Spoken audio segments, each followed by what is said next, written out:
The brutal execution of James Connor, September 1873. Liverpool, England. A young man's life, wasted by violence, drink, and impulse, was about to end in one of the most disturbing executions ever recorded.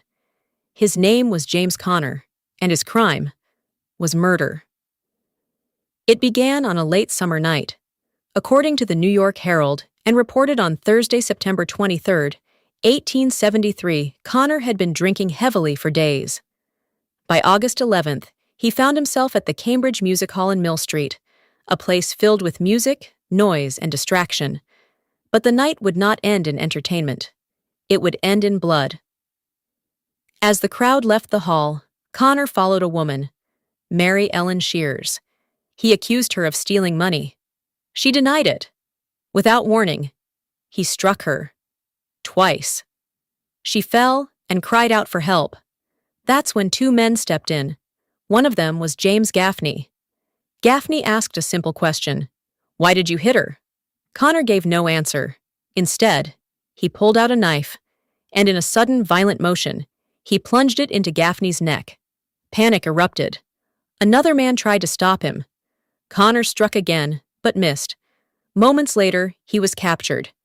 Gaffney, bleeding heavily, was rushed to the hospital, but by morning, he was dead. The wound had penetrated his spine. Connor's fate was sealed. He was sentenced to death. September 6, 1873. Kirkdale Jail. The morning of the execution. Witnesses described Connor as calm, almost unnervingly so. He slept through the night. He ate breakfast. He prayed. And when the time came, he walked to the scaffold with a steady step. No fear, no resistance. At exactly 8 a.m., the execution began. The noose was placed around his neck, the hood pulled down, the trapdoor opened, and Connor dropped. But something went horribly wrong. The rope broke. Instead of dying instantly, Connor crashed onto a lower platform, alive, in pain, humiliated. Officials rushed in. The executioner, visibly shaken. Connor cried out, "What do you call this? Do you call this murder?" For 8 long minutes. He sat there, breathing, suffering, waiting. A new rope was brought. This time, there would be no mistake.